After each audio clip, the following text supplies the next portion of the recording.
Boston's golden autumn leaves swirled outside the Newton mansion, but inside, silence was heavier than stone. Michael Anderson had grown used to silence since Clara's passing, yet tonight it would reveal a truth he couldn't ignore. The grand house, with its marble floors and vaulted ceilings, stood like a museum of absence. A chandelier glowed above the dining hall, but its light felt cold, casting long shadows across walls lined with portraits. Clara's smile still lingered in one of the frames, her golden hair captured in soft brushstrokes. But the woman who had brought warmth to the place was gone. Michael, once the darling of Boston's tech industry, had thrown himself into work after her death. He bought companies, signed deals, and attended galas where he smiled politely and tipped generously at valet stands. Yet each night, when he returned to Newton, he was met only by echoing hallways and his own hollow footsteps. He had told himself this routine was survival. Better to drown in boardroom charts than to sit in a kitchen where Clara once laughed over burnt toast or to hear Sophia's small footsteps pattering down the hallway. But as the months passed, Sophia's footsteps grew quieter, her laughter dimmer. Tonight, something cracked in the silence. Michael had just ended a call with investors in San Francisco, removing his headset with a sigh. The stock numbers had been strong, but the taste of success was flat. He stood by the window, looking at the maple trees outside where the leaves curled amber and gold, drifting across the lawn. Behind him, the sound of water sloshing against tile reached his ears, faint at first but persistent, like a heartbeat he'd ignored too long. He followed the sound down the hallway, past a row of antique chairs no one sat in anymore. The corridor stretched endlessly, its carpet muffling his steps. Then he saw it. In the center of the corridor, beneath the chandelier's dim glow, a small figure knelt on the marble floor. Sophia, his 7-year-old daughter, was crouched on her knees, an old rag clutched tightly in her hand. Her pink and blue dress was faded, soaked through at the hem, and clung to her thin frame. The small bucket beside her was nearly empty, water spreading in streaks across the floor. She scrubbed with trembling arms, each motion jerky, her breathing shallow. Michael froze. For a second, he thought he had stepped into someone else's house, some stranger's home where children knelt as servants. Standing a few steps away was Isabella Reed, the woman he had married too quickly, perhaps out of loneliness, perhaps to fill a void that could never truly be filled. Isabella was 29, tall, her dark hair styled in elegant waves. A string of pearls hung around her neck, glistening against a crimson dress that hugged her figure. From the outside, she looked like the perfect hostess Boston society admired at charity events. But her arms were crossed tightly, her lips curved into a smile that carried no warmth. Her eyes, sharp and cold, were fixed on Sophia. Michael's voice faltered as he asked, "What's going on here?" Isabella turned swiftly, her tones softening as if nothing were amiss. "Oh, darling, the child spilled water. I just thought she should learn to clean up after herself." "Discipline? You know, it's good for children." She walked toward him with graceful steps, her heels clicking against the marble like a metronome. "You know how messy she can be. This will teach her neatness." Michael's gaze, however, was not on Isabella. It dropped to Sophia's small hands. Her fingertips were red, raw, and streaked with blood where the rag had scraped her skin. He saw her shoulders trembling beneath the damp dress, the way she bit her lip to hold back tears. She didn't look up until his shadow fell across her. Slowly, her face tilted upward, her eyes wide and glassy. For a brief second, he saw not only fear, but Clara's reflection in those eyes, the same hazel shade that had once watched him from across piano benches and hospital beds. He opened his mouth, but words failed. His chest felt heavy, as if Clara's absence pressed harder on him in that moment than on the day she had left. He had promised her once, in that hospital room, never to leave Sophia alone. Yet here she was, alone in every sense, kneeling in water with blood on her hands. Isabella's voice cut through his thoughts, her smile still poised. "You see, children need structure." A little strictness never hurt anyone. She bent to adjust the pearl necklace resting at her collarbone, an heirloom that had once belonged to Clara, now repurposed as a piece of display. Michael barely heard her. His gaze stayed fixed on Sophia, who clutched the rag tighter as though afraid to stop scrubbing. He crouched down, his Armani suit creasing against the damp floor. He wanted to reach for her, to lift her into his arms, But something in her stillness stopped him. Slowly, Sophia whispered, her voice no louder than the trickle of water across tile. "Dad, please." The words pierced him more deeply than any financial loss or public failure ever had. They were not just a plea for rest. They were a plea for protection, for recognition, for something he had withheld for too long. Michael straightened abruptly, his heart pounding. Isabella tilted her head, reading his silence, but her smile didn't falter. She placed a manicured hand on his arm, as if to anchor him back to the narrative she had spun. "Don't worry, love. I'll handle her. You've worked hard enough for today." He stepped back, his breath uneven. The silence of the mansion, once his refuge, now felt suffocating. Every wall seemed to echo with Clara's absence and Sophia's plea. He stared again at Sophia's small frame bent over the wet floor, her raw hands leaving faint red streaks against the marble. The chandelier above cast a sterile glow, but it could not disguise the truth laid bare in that moment. The luxurious home had become a place of quiet suffering. Michael's fists clenched at his sides. He had been blind for too long, deaf to the whispers of fear in his own house. Tonight, that silence had finally spoken, and it had spoken through his daughter's broken voice. Michael couldn't sleep that night. The house had grown still, but the stillness wasn't peace. It was the kind of quiet that rang in the ears, restless, reminding him of what he had seen. He poured himself a glass of water in the kitchen, but even as the faucet shut off, he heard again the faint plea, "Dad, please." It clung to him like a shadow.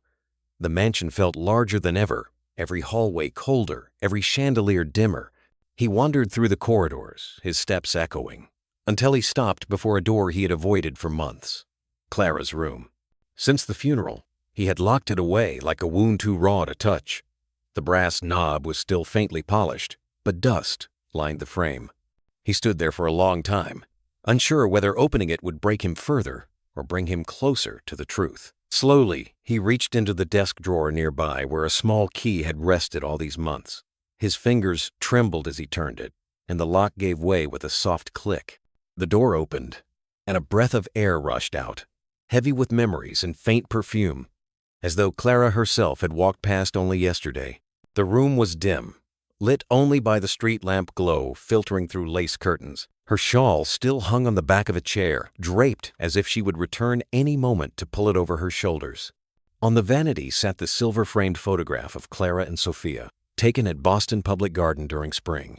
Sophia had been barely 3, her curls tousled by the wind, Clara's smile radiant. Michael touched the frame gently, his hand dusting the glass, and a sharp ache ran through him. He had avoided this image for too long, convincing himself work was safer than memory. As he sat on the edge of the bed, something slipped from the nightstand drawer. A thin envelope fell, landing near his shoe. His breath caught when he saw Clara's handwriting on the front. To Michael. The slanted script was so familiar that it almost looked alive. He opened it carefully, unfolding the paper with hands that shook more than they had in any business negotiation. The words were short, but each carried the weight of years. "If I'm gone, protect Sophia. Do not place your trust in the wrong hands. Our daughter's eyes will tell you the truth." Michael read it again and again, the words blurring as his vision swam. He leaned back, his chest heaving. "Our daughter." He whispered the phrase as though testing it for the first time. He had always believed Sophia was Clara's child alone, a last fragile gift he had been too afraid to claim. But here, in Clara's unmistakable hand, was the truth. Sophia was his, wholly his. He searched the drawer again, desperate for more. Beneath an old scarf, he found a sonogram photo, its edges worn. Across the top, written in Clara's careful script, was the name Sophia. The date stamped on it matched the year Clara had spent so much time in and out of hospitals. Michael's hands tightened around the photo, his mind spinning back to those nights of waiting, when he had dozed in hospital chairs while Clara endured endless tests. He remembered her determination, the way she pressed her lips together and whispered prayers over the faint sound of machines. Now, looking at the photo, he felt shame crash into him. He had chosen distance rather than embrace, walls rather than hands. The girl sleeping just down the hallway was not simply the reminder of Clara's pain. She was the miracle Clara had fought for. He placed the letter and sonogram carefully on the nightstand, staring at them as though they might dissolve if he looked away. The words pulsed in his mind. "Our daughter's eyes will tell you the truth." And he remembered the way Sophia had looked at him earlier, her hazel eyes filled with fear and hope, identical to Clara's. It was not imagination, it was inheritance. Outside the room, the house groaned under the night wind. Michael rubbed his forehead, his pulse thundering. He thought of Isabella's cold smile, the pearls around her neck that had once belonged to Clara. Rage and regret twisted inside him. He had placed trust where Clara had warned him not to. And now, Sophia was paying for it. A soft creak pulled his attention to the hallway. He froze, clutching the letter instinctively. Through the half-open door, faint footsteps tapped against the wooden floor, Isabella's heels. They moved with deliberate calm, stopping near Sophia's door. Michael strained to listen. Isabella's voice, low and sharp, slithered through the silence. "Remember what I told you, little girl." The air in Clara's room thickened. Michael's grip tightened on the letter until the paper crinkled. He wanted to throw the door open, confront Isabella, and shield his daughter from every cruel syllable. But he remained still, pinned by the weight of years of silence. The fear that if he spoke too soon, too rashly, he would lose what little fragile ground he had just regained. The footsteps receded down the hall, but the echo lingered. Michael pressed his palms to his face, feeling both older and more awake than he had in years. The letter lay beside him, trembling faintly with the breeze through the window, as if Clara herself were urging him forward. He whispered into the dim light, his voice breaking, "Sophia, my child." The question hung in the air, but no one answered. Only the rustle of curtains and the faint beating of his own heart filled the room.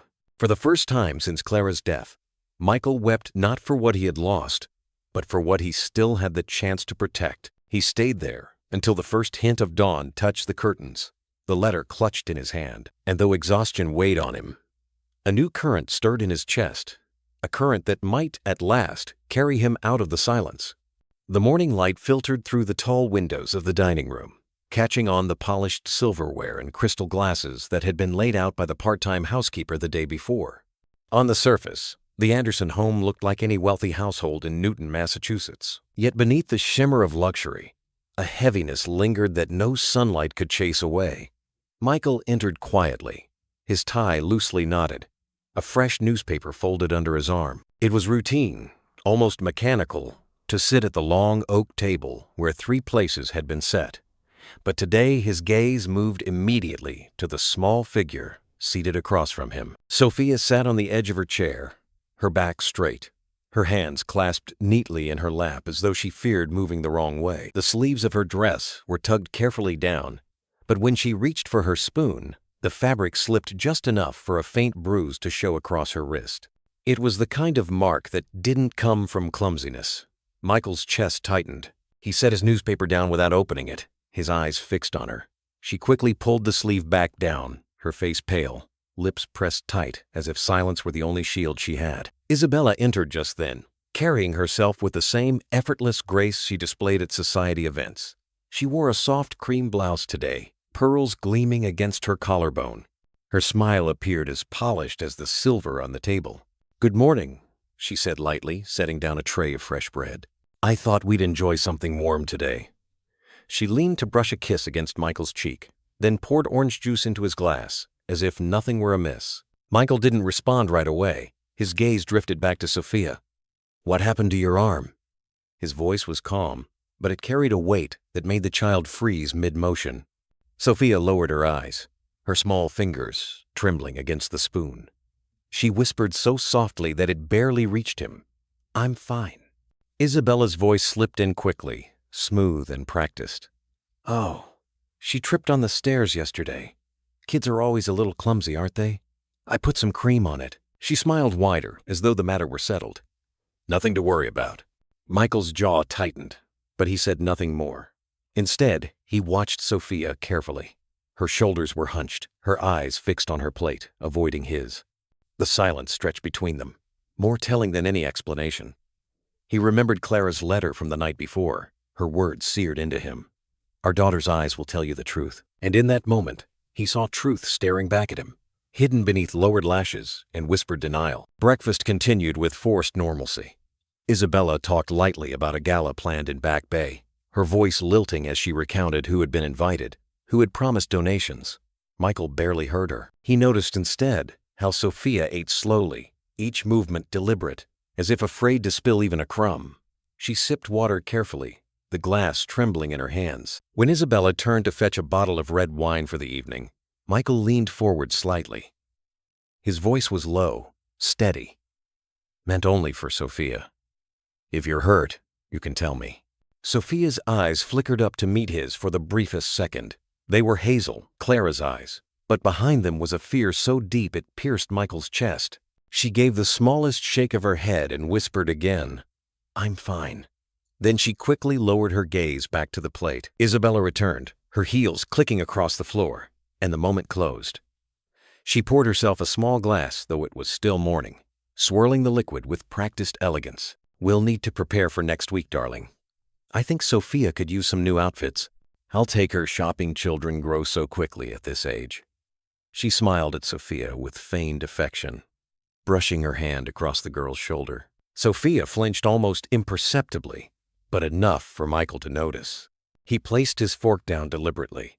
His mind replayed Clara's letter, the sonogram photo, the years of distance he had cloaked himself in. For too long, he had told himself he was incapable of being the father Sophia needed.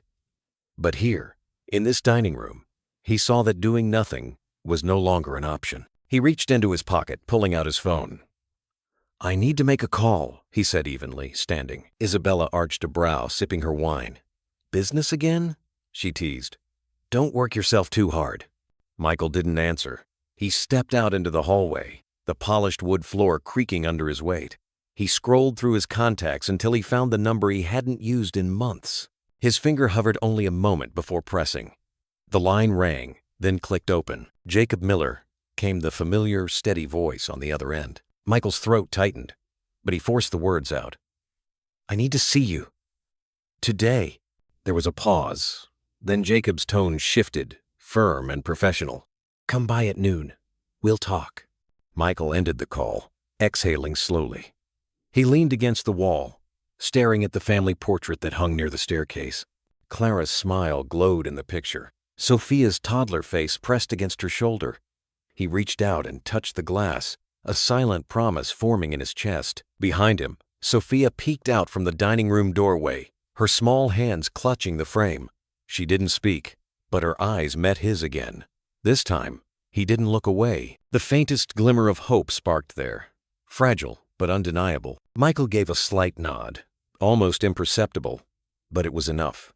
Sophia blinked hard, as if holding back tears, and slipped quietly back to her chair. The sound of Isabella's voice carried through the hall, bright and airy, as she hummed a tune and discussed dinner plans with herself.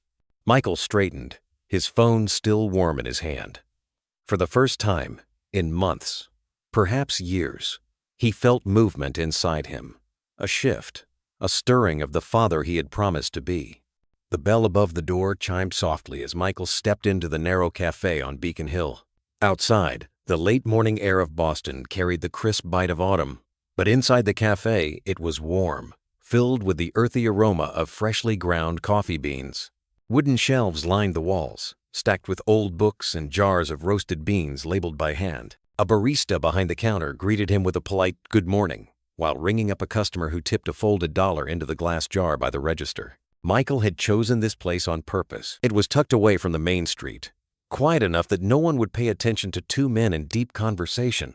He scanned the room and spotted Jacob Miller already seated in a corner booth. Jacob, his longtime friend and now his attorney, looked up from a stack of files and offered a nod. His presence had always been steadying medium build, dark hair peppered with gray, and the calm demeanor of someone who had seen more storms than most men could imagine. Sliding into the booth across from him, Michael set his phone aside.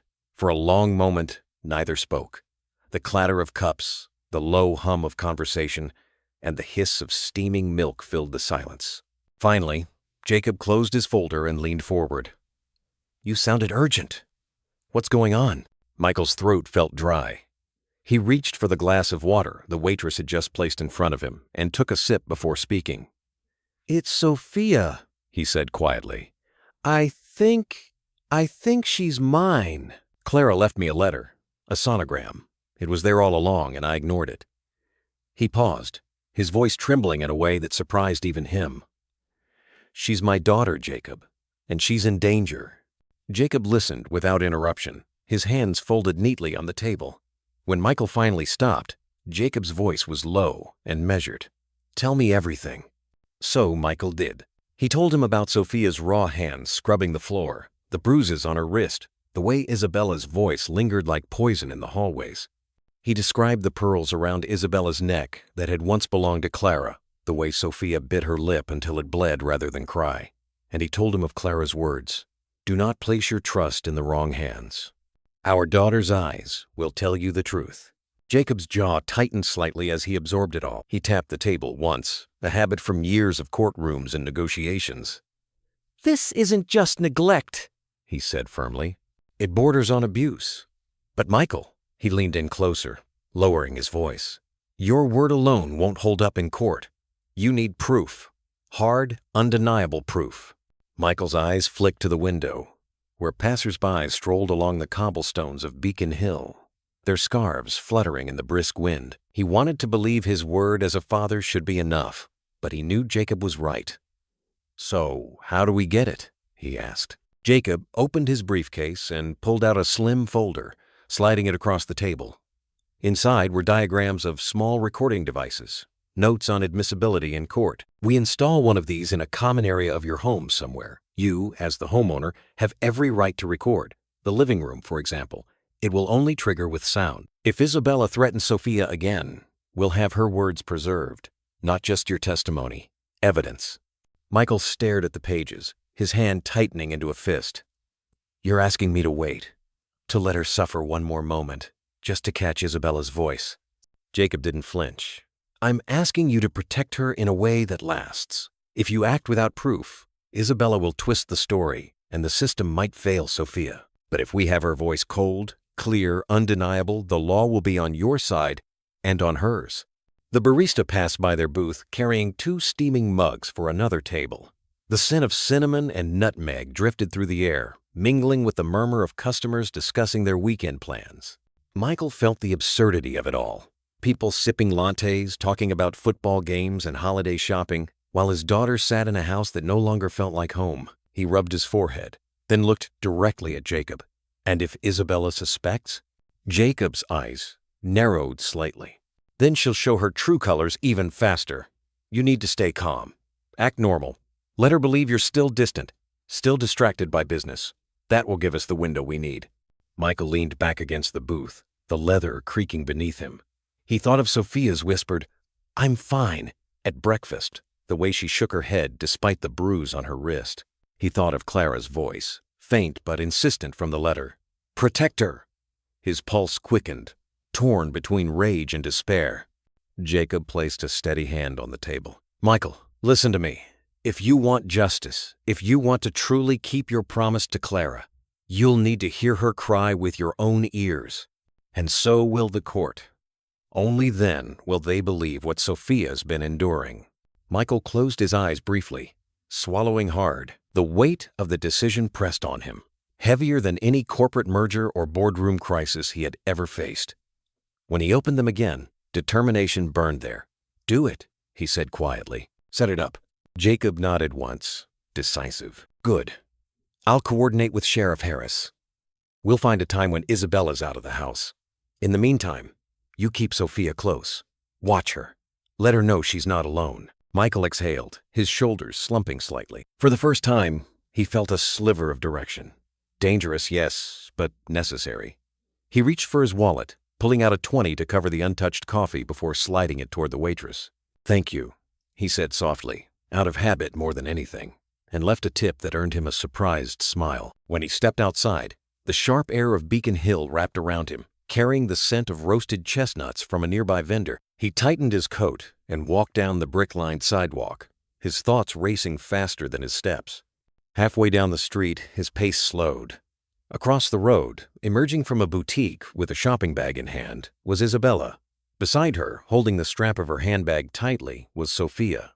The child's eyes wandered aimlessly until they landed on him. For an instant, their gazes locked.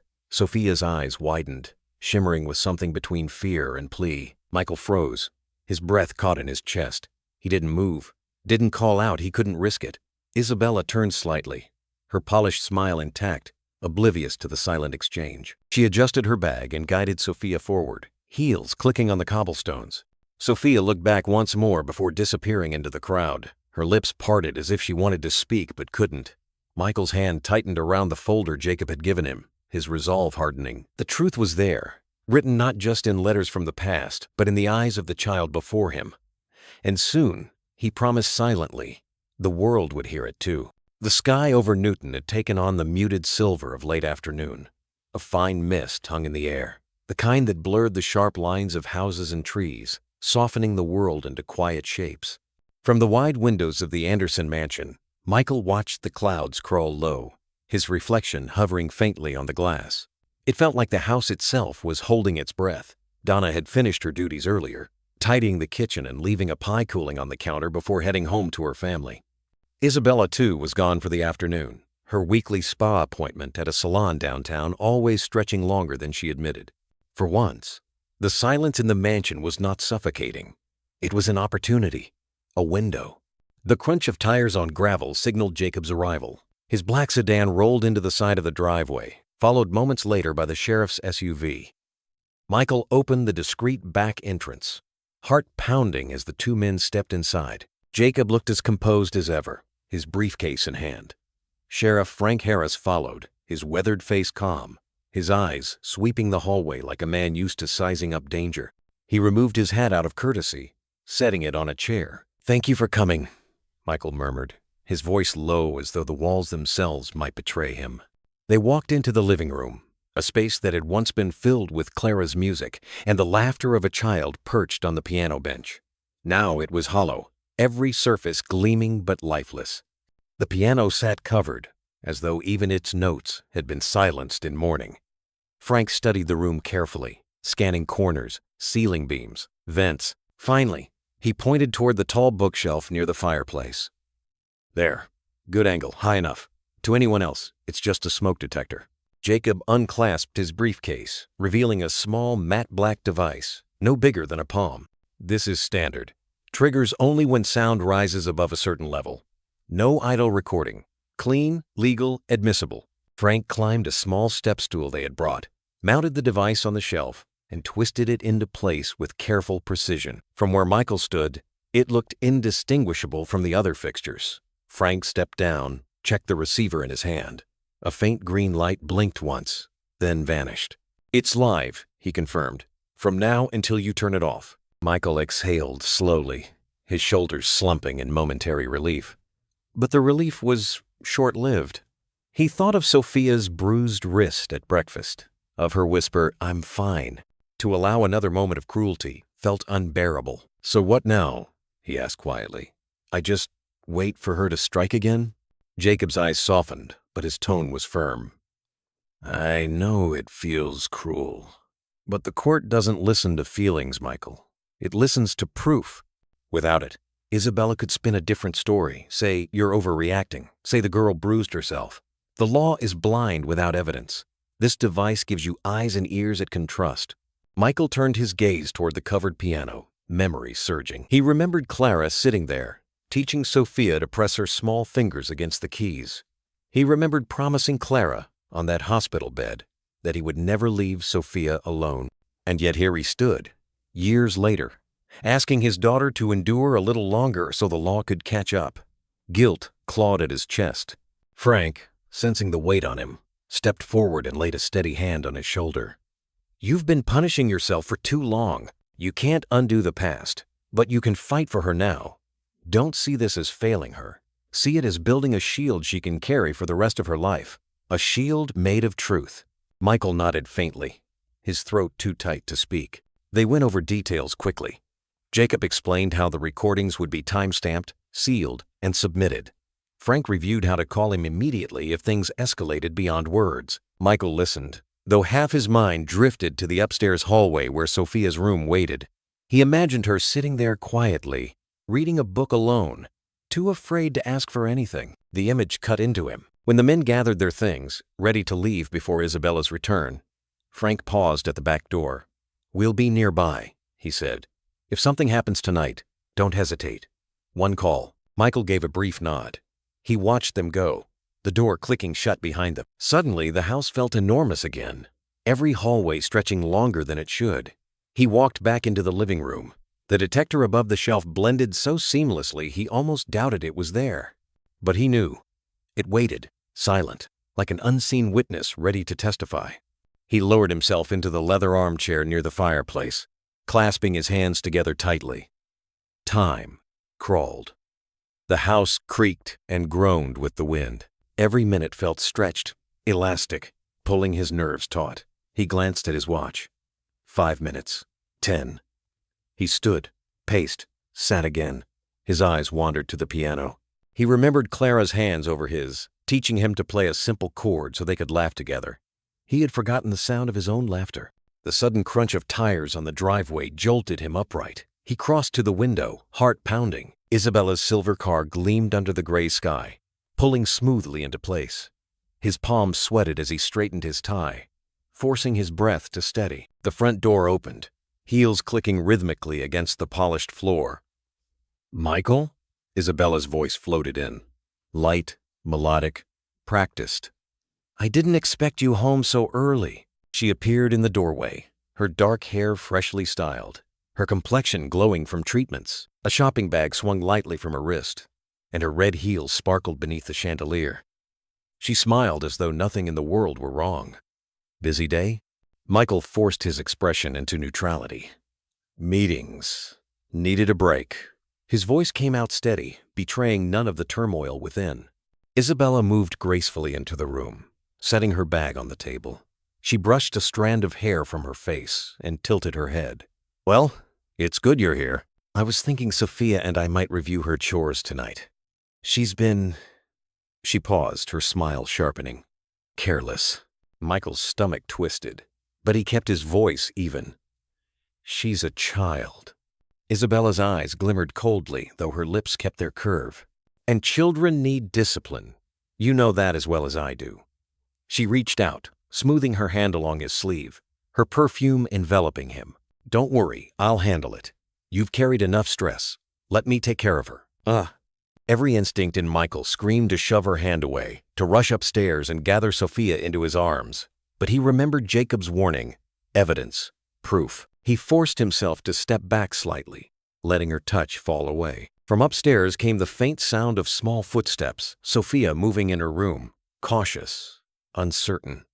The noise pierced Michael's chest like an arrow. His eyes flicked toward the staircase. He knew the device on the shelf was waiting, silent, ready. If Isabella's mask slipped, if her words turned as sharp as he had heard before, the world would finally know. Isabella followed his gaze, her smile unwavering.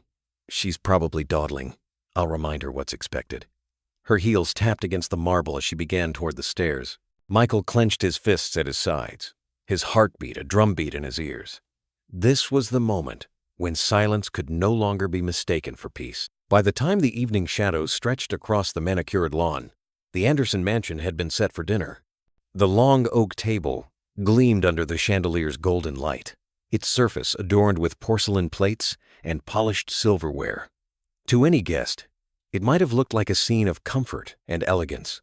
But for Michael, every detail felt staged like a play in which the actors wore masks that threatened to slip at any moment. Donna had left earlier, her pie still cooling in the kitchen, and the house felt oddly still as Isabella moved about with theatrical efficiency. She poured wine into crystal glasses, her dark hair catching the light as she leaned gracefully over the table. She set plates with measured care, her red dress shimmering faintly as she adjusted candles and polished spoons. "A family dinner," she said sweetly, her voice carrying just enough for the device in the corner of the living room to capture. "It's important to keep traditions alive." Michael stood by the window, his reflection faint against the glass. His hands were folded behind his back, but his eyes were on Sophia, who sat small and silent at the far end of the table. She perched on her chair as though afraid to lean back, her hands clasped tightly together in her lap. The soft fabric of her sleeve had slid down slightly, revealing the edge of a fading bruise. Michael's jaw clenched. though he forced his face to remain unreadable. The meal began in silence. Isabella served roasted chicken and mashed potatoes with the poise of a hostess preparing for guests. She set a plate in front of Sophia and tapped her fork gently against the china. "Eat, sweetheart.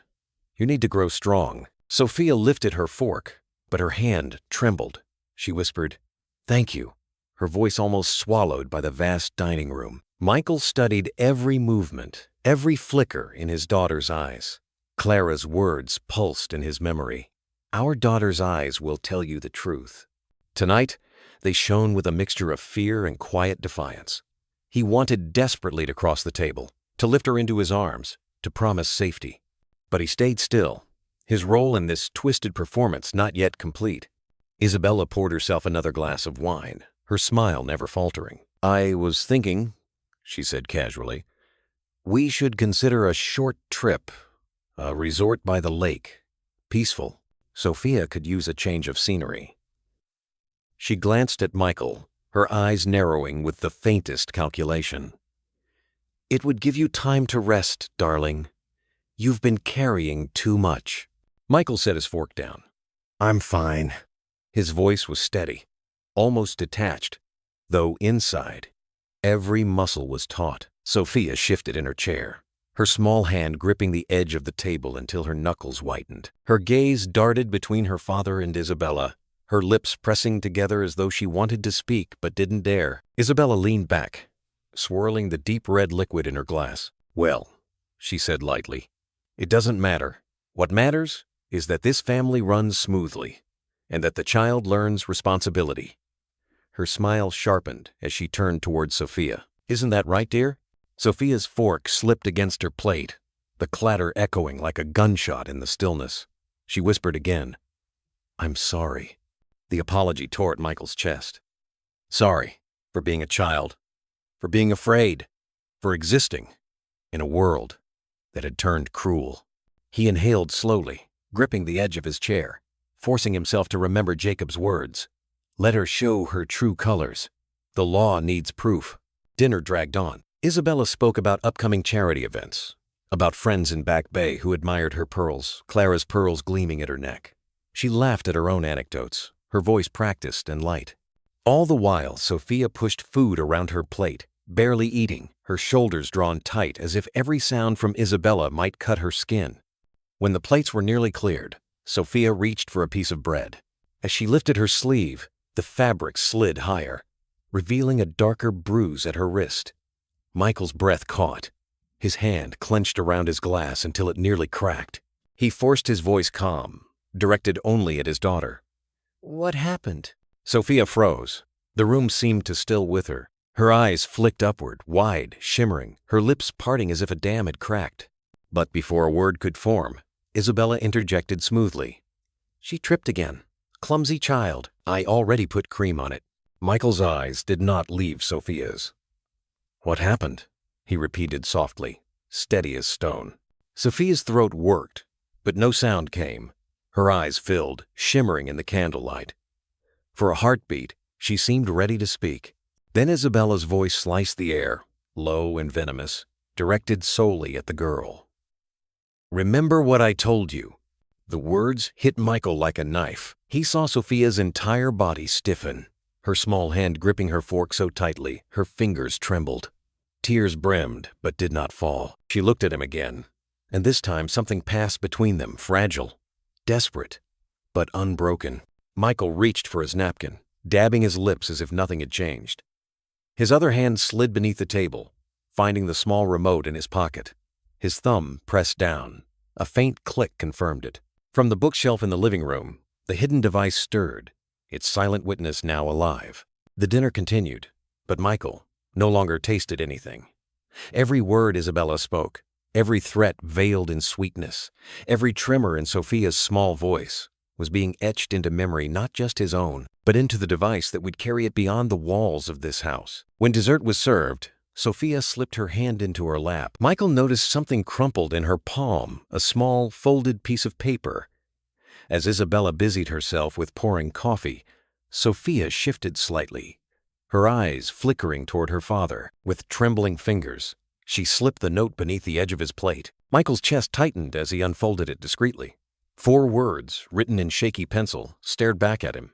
"Daddy, don't sign anything." He swallowed hard, folding the paper quickly before Isabella noticed. His eyes met Sophia's.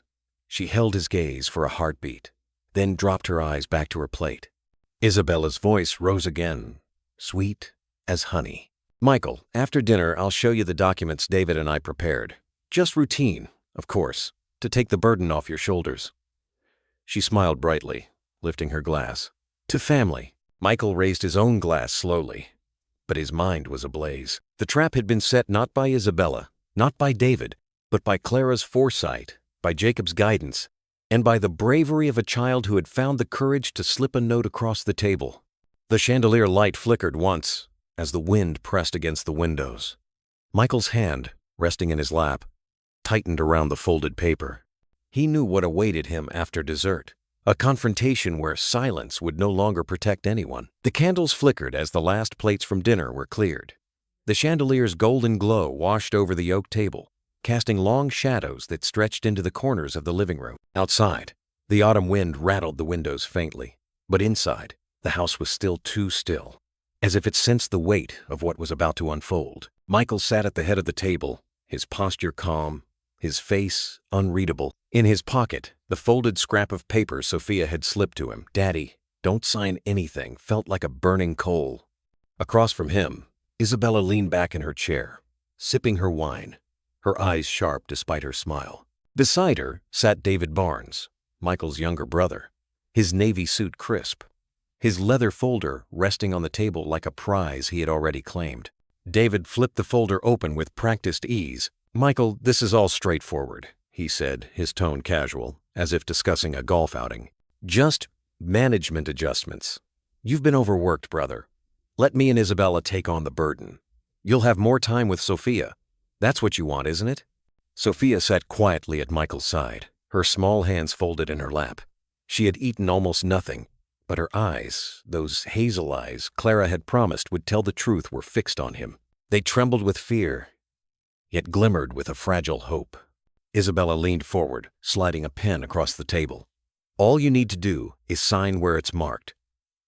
Think of it as a gift to yourself and to your daughter. A chance to rest." Michael picked up the pen, twirling it slowly between his fingers. His expression betrayed nothing. He flipped through the pages, scanning the dense paragraphs, the fine print. His chest tightened as he recognized the trap Jacob had warned him about. Clauses hidden in annexes, transfers of authority masked as routine. He glanced at Sophia's note again in his mind, the shaky letters carved with a child's desperation. Isabella's voice softened, her hand sliding lightly onto his wrist. "Michael, trust me. This is for the best." For a long moment, silence reigned. The faint crackle of the fireplace filled the void. Then Michael placed the pen back on the table. His voice, when it came, was even steady. "Before I sign anything, I want to be sure." David chuckled lightly, his confidence unshaken. "Of course, that's why we prepared everything so carefully." Michael leaned back in his chair, his eyes shifting briefly toward the tall bookshelf in the corner. Inside, the hidden device waited, its silent witness ready. He reached into his pocket and pressed the remote. The room filled with a chilling voice, Isabella's voice, sharp and unmistakable. "Remember what I told you. One word to your dad and your mother's ashes will be gone from this house." The words hung in the air like a blade. Sophia gasped softly, her small body trembling. Michael wrapped an arm around her shoulders, pulling her close. Across the table, Isabella's face blanched, then flushed red. She scrambled to recover, forcing a brittle laugh. That's not real. It's doctored. You can't believe this." "I was just trying to teach her manners." Michael's gaze burned into hers. "Manners? You call threatening a child with her mother's ashes manners?" His voice rose, not in rage but in the iron steadiness of truth finally spoken aloud. David slammed his hand on the table, leaning forward. "You dare humiliate us like this? You'd throw away family for the word of a machine?" Michael stood, lifting Sophia into his arms. His voice cut through the room like the tolling of a bell. "Not the word of a machine. The voice of my daughter. The truth in her eyes." He turned slightly, facing Isabella. "And your voice, Isabella. Cold, sharp, undeniable. 3 sharp knocks echoed against the heavy front door. Isabella froze. David's eyes narrowed. Before either could react, the door opened. Sheriff Frank Harris stepped in, his broad frame filling the entry, followed by 2 deputies in uniform. Jacob came last, his briefcase in hand, his expression calm but unyielding. "Mrs. Isabella Anderson, Mr. David Barnes," Frank announced, his voice carrying the weight of authority. "By order of the county court, you are under investigation. Child protection order, conspiracy to commit fraud, and abuse. You will cooperate." Isabella stumbled back, her wine glass toppling and shattering on the floor. You can't. This is my house." Frank unfolded a paper, reading aloud. "This house belongs to Michael Anderson, sole owner, and the court has issued full authority to protect the minor child in residence. You have no claim." David's face darkened, his composure cracking. He sneered at Michael, his voice low and venomous. "You'll pay for this. You think you've won? You don't know what you've started." Michael met his gaze squarely. "Number, I know exactly what I've started. A promise I should have kept long ago." He turned his face slightly, lowering his voice for Sophia alone. "You're safe now. The deputies moved forward, cuffing Isabella as she struggled, her voice rising in protest. David, though resisting verbally, allowed his wrists to be bound, his eyes still locked on his brother with a glare that promised vengeance. Frank's steady voice cut through the chaos. "Enough. This child deserves peace." As the door closed behind them, silence fell again in the mansion. But this time, it was not suffocating. It was the silence of storm clouds breaking, of air cleared after thunder. Michael lowered himself back into his chair, Sophia still in his arms. She was trembling, her small fists clutching at his shirt. He whispered gently, "No one will hurt you again. Not while I'm here." Sophia tilted her face upward, her hazel eyes brimming with tears. "Do you promise?" Michael pressed his forehead against hers, his own eyes wet. "I promise, with everything I am." The fire crackled softly, the chandelier's glow steady. For the first time in years, Michael felt the mansion breathe again, not as a prison, but as a home. Morning came softly to Newton. The air was cool and crisp, the kind of autumn morning where the leaves along Chestnut Street glowed in shades of amber and gold. For the first time in months, the Anderson mansion felt different. It wasn't just the absence of Isabella's heels or David's sharp voice. It was the presence of something gentler, a hush, but not the suffocating kind, a hush like the house was breathing again, slowly, freely. Michael stood by the kitchen counter, pouring warm milk into 2 mugs. The pie Donna had baked yesterday sat half-finished under a glass cover. He carried 1 mug to the breakfast table, where Sophia waited, her hair still slightly messy from sleep. She smiled faintly as he set the mug in front of her. It wasn't a big smile, not yet, but it was a beginning. "Good morning," Michael said, his voice low, steady. "Good morning," Sophia whispered back, wrapping both hands around the warm ceramic. They ate together in the quiet, the simple sound of forks against plates filling the air. For Michael, it was more precious than any business lunch in Manhattan, any dinner at a 5-star restaurant. He realized with a pang how much of this he had missed: ordinary mornings, ordinary meals, the kind of small rituals that made a home. After breakfast, they walked outside. The front yard was scattered with fallen leaves, and the wooden bench by the porch still bore the faint scratches Clara had once made while trimming flowers. Michael sat, letting Sophia climb up beside him. She leaned her head lightly against his shoulder, her small frame warm even in the crisp air. For a long while they didn't speak. They didn't need to. The silence carried something alive now, something binding. Later that week, Michael kept his word to Jacob and Frank. He appeared at the preliminary hearing not as a man hiding behind lawyers, but as a father. He spoke plainly, admitting the years of distance, the silence that had allowed darkness to grow in his home. "I failed my wife once," he told the judge, his voice trembling but firm. "I won't fail my daughter again." Sophia sat quietly beside him, holding his hand, her hazel eyes shining with something fragile but unbreakable. The court granted temporary full custody to Michael, along with a protective order that barred Isabella and David from contact. The investigation into their actions would continue, but for now, Sophia was safe.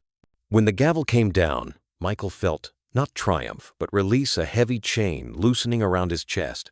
Healing did not arrive overnight. The first nights at home, Sophia still woke, trembling from nightmares, her small voice whispering for her mother. Michael would sit beside her bed, handing her water, whispering softly, "I'm here. I'll still be here tomorrow." Sometimes he dozed in the chair until dawn, but he never left. Slowly, Sophia's breathing steadied.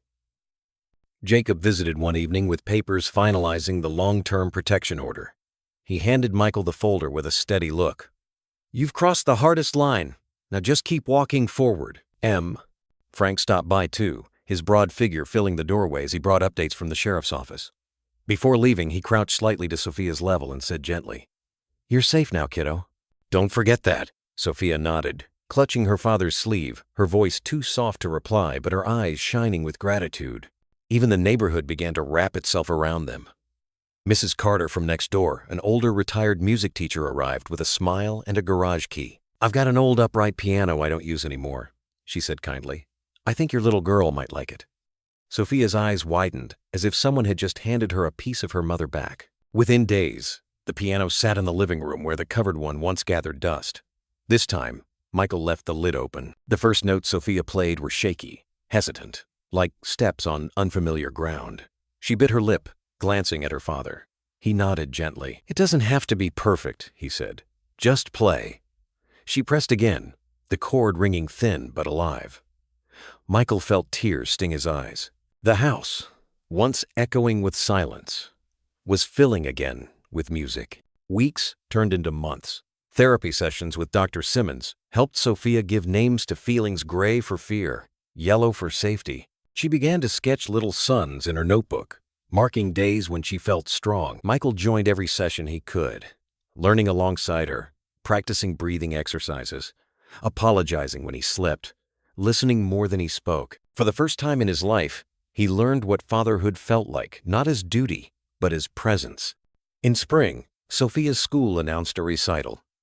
She had been chosen to play, not because she was flawless, but because she had found the courage to try. The night of the performance, the auditorium filled with parents. Michael sat in the front row, his hands clasped tightly, his heart thundering as her name was called. Sophia walked on stage in a pale blue dress, her curls tied back neatly. She bowed, then sat at the piano. For a moment, her hands trembled above the keys. She looked toward the front row. Her father pressed a hand against his chest, the silent promise they had built together. She nodded, then began to play. The notes were simple, halting at times, but they carried something no perfect performance could: resilience. When she reached the final phrase, she added a flourish Clara had always loved, a gentle run of notes like a caress. The auditorium erupted in applause. Michael clapped until his hands ached, his tears slipping freely. Sophia bowed again, her cheeks flushed but her smile radiant. Afterward, backstage, she ran into his arms. "Daddy," she whispered, her voice trembling but steady. "I'm not afraid anymore." Michael held her close, his voice breaking.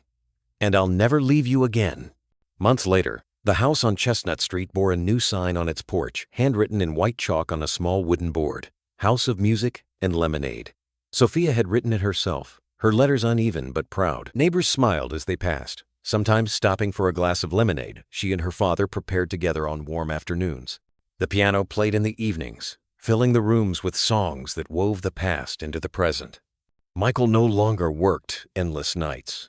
He had stepped back from contracts and boardrooms, dedicating time instead to the Sarah Foundation, which now supported children who had faced neglect. He spoke not with grandeur but with plain honesty. "I used to run away. I came back because of my daughter's eyes." One evening, as the sun dipped low and painted the yard in amber light, Sophia leaned against her father on the porch bench. She sipped her lemonade and asked softly, "Daddy, do you think Mom would be proud of us?" Michael looked at her, his chest tightening with both ache and peace. He brushed a strand of hair from her face and said quietly, "She doesn't just think it. She knows. Every time you play, every time you smile, that's her answer." Sophia rested her head on his shoulder, her small hand slipping into his. For once, Michael didn't feel the need to fill the silence. The quiet stretched warm and steady, like music lingering in the air after the last note. The storm had passed. The wounds had not all healed, but a new song had begun. Not one of sorrow, but of family rebuilt. of promises finally kept. There are moments at the end of a long story when silence says more than words. The hush of a house where music returns, the smile of a child who no longer looks over her shoulder, the steady breath of a father who has finally chosen presence over absence. This story leaves us in such a moment. If you felt touched by the journey we have shared, I invite you to comment with the number 1. If you believe there is something we could do better, or wish to share a suggestion, press 0. Either way, your voice matters here, just as every voice matters in a family. And what is the lesson that lingers after the last page is turned? That unconditional love has the power to reshape a destiny. That every person, whether a child bruised by silence or an adult weighed down by regret, deserves to be seen, cared for, and welcomed into a family. That kindness, offered without calculation, holds greater worth than money or status. That when we give someone a second chance, they may surprise us with a light we thought long extinguished.